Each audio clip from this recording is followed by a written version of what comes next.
আগামীকাল বুধবার ৩রা June ২০২৬ Tripura Santiniketan medical college ও হাসপাতালের ওপিডিতে থাকবেন জেনারেল মেডিসিনে অধ্যাপক doctor Atanu Ghosh, doctor Moumana Das, doctor Sagar Saha এবং ডক্টর সৌরদীপ ভট্টাচার্য। শিশুরোগ বিভাগে থাকবেন doctor Amitabha Chakraborty, doctor Swapna Sinha, doctor Olivia Dasgupta এবং ডক্টর অনুভব ঘোষ। প্রসূতি ও স্ত্রী বিভাগে থাকবেন অধ্যাপক ডক্টর এ.কে. রক্ষিত। চক্ষু বিভাগে থাকবেন অধ্যাপক ডক্টর প্রণবেন্দু বর্মন, ডক্টর পায়চন্দ্র মগ এবং ডক্টর টুসি মলসম। ইএনটি বিভাগে থাকবেন অধ্যাপক ডক্টর প্রাণগোপাল দত্ত এবং ডক্টর প্রিয়ব্রত সিনহা।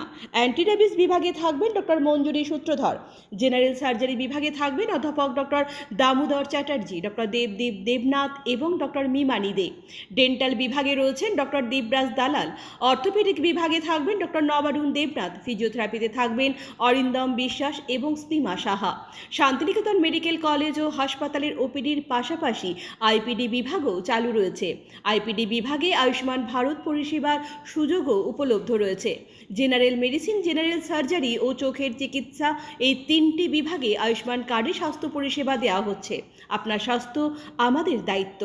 বিশেষজ্ঞ চিকিৎসক, অত্যাধুনিক যন্ত্রপাতি ও উন্নত পরিষেবা মাত্র 10 টাকার বিনিময়ে আপনারা সপ্তাহের সোমবার থেকে শনিবার প্রতিদিন সকাল 9টা থেকে বিকেল 5টা পর্যন্ত এই ওপিডি বিভাগে বিশেষজ্ঞ চিকিৎসকদের কাছ থেকে উন্নত চিকিৎসা পরিষেবা আপনারাও নিতে পারবেন।